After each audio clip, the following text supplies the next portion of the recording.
away from me!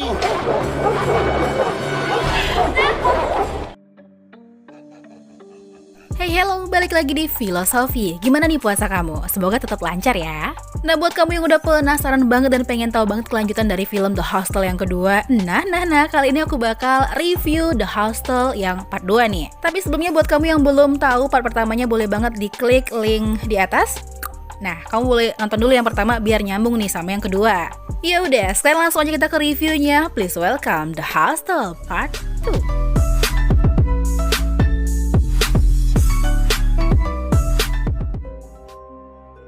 Di awal film diperlihatkan Paxton yang selamat dari Slovakia kemudian dirawat di sebuah rumah sakit.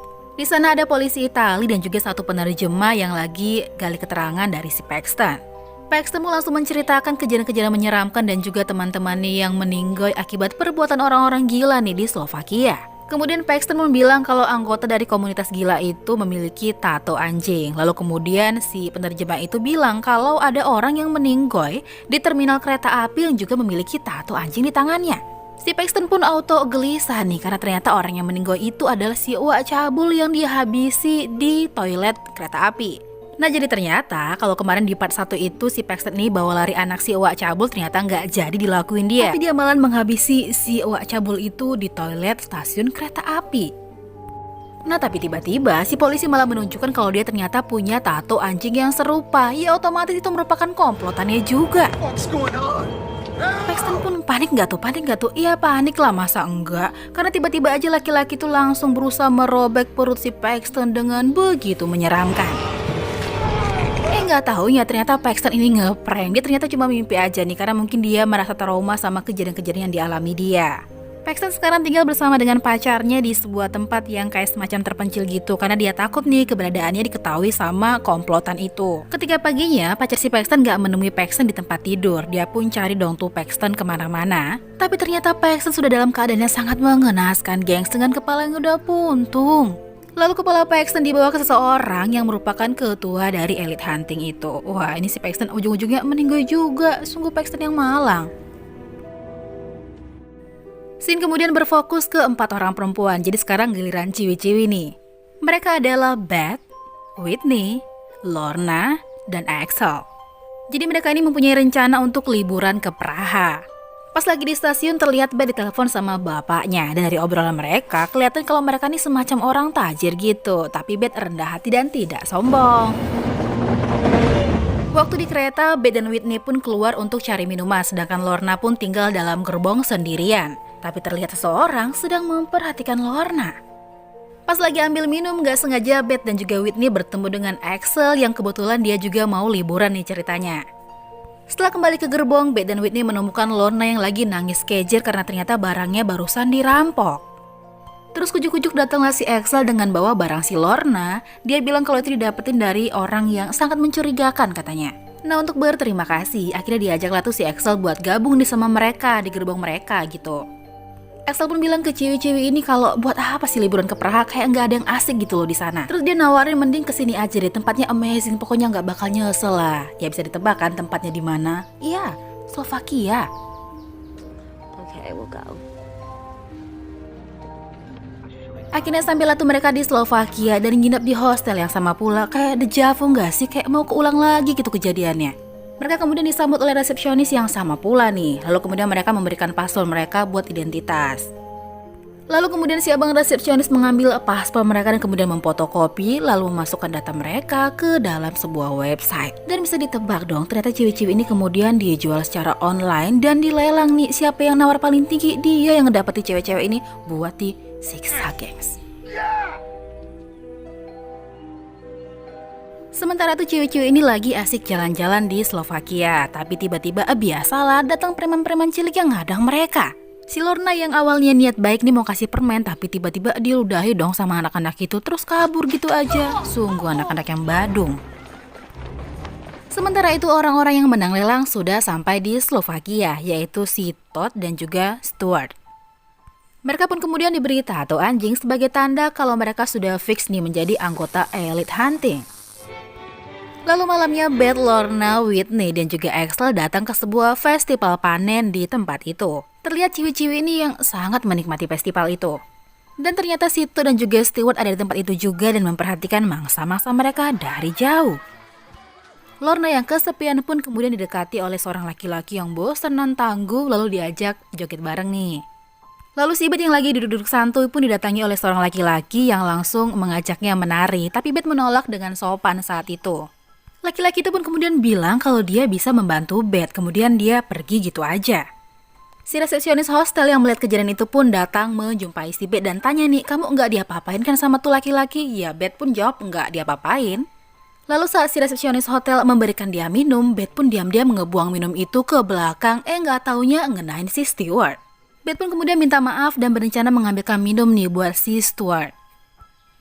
Napas mau ambil minum, tiba-tiba si Lorna datangi si Bet dan bilang kalau si laki-laki tegap itu ngajakin si Lorna itu naik perahu gitu. Tapi si Bet gak memperbolehkan Lorna buat pergi sama laki-laki asing itu. Ia takut lah kan gak kenal.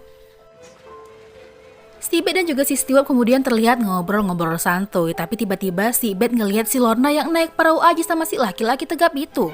Lainnya emang si Lorna yang udah bucin dan bandel mentok.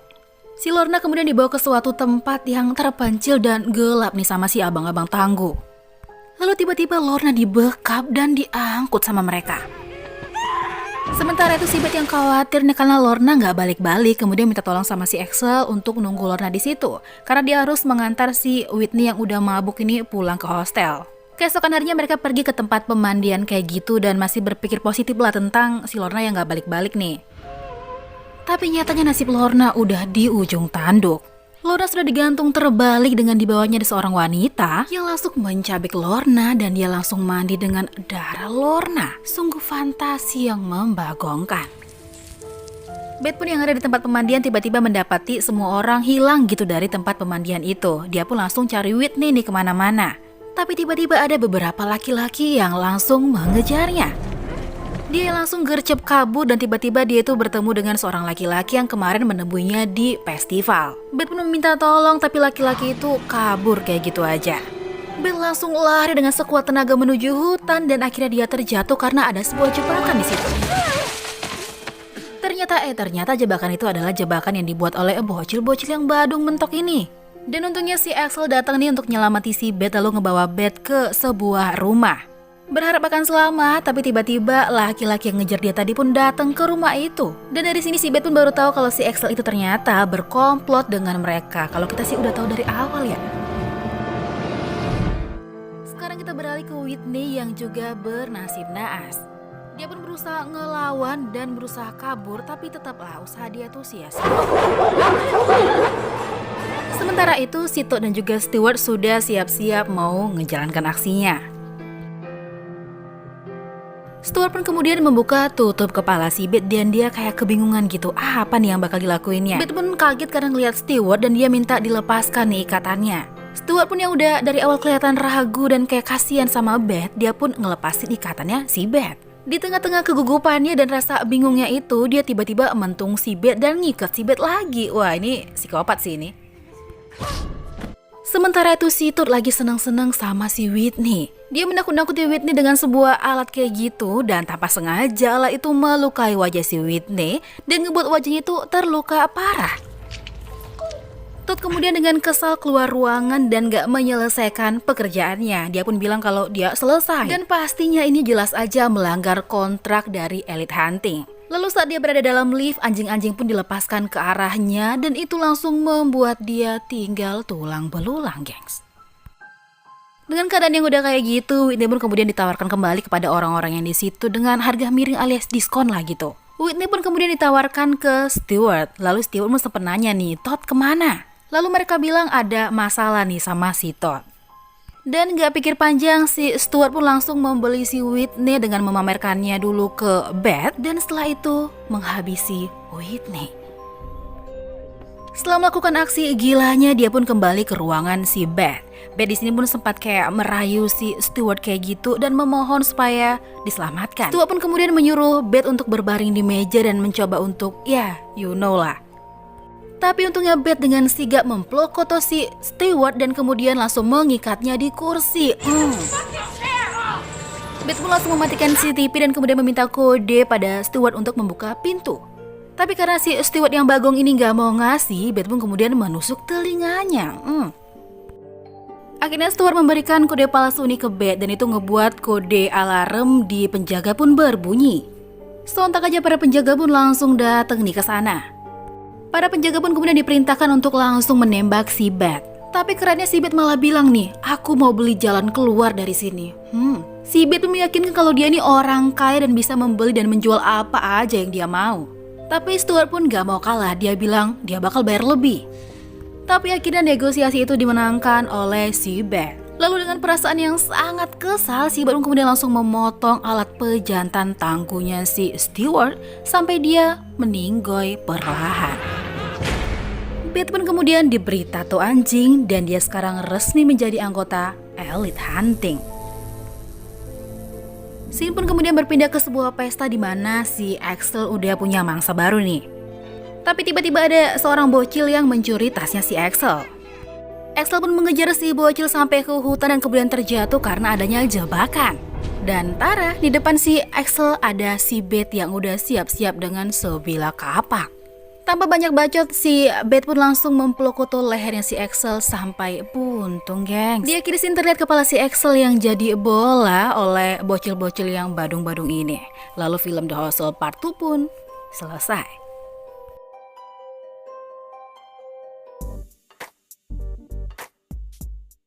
Oke, itu dia review dari film The Hostel Part 2 yang rilis pada tahun 2007. Gimana menurut kamu? Lebih asik yang part pertama atau part kedua nih? Ya walaupun bisa dibilang alurnya sama, tapi di part 2 ini kayak ada sedikit plot twist gitu ya di akhir film. Ya lumayan bagus lah. Dan next aku bakal bahas The Hostel yang ketiga, pokoknya tungguin aja. Terima kasih buat kamu yang udah nonton video aku. Terus semoga puasanya juga lancar. Kita ketemu di video selanjutnya. Bye!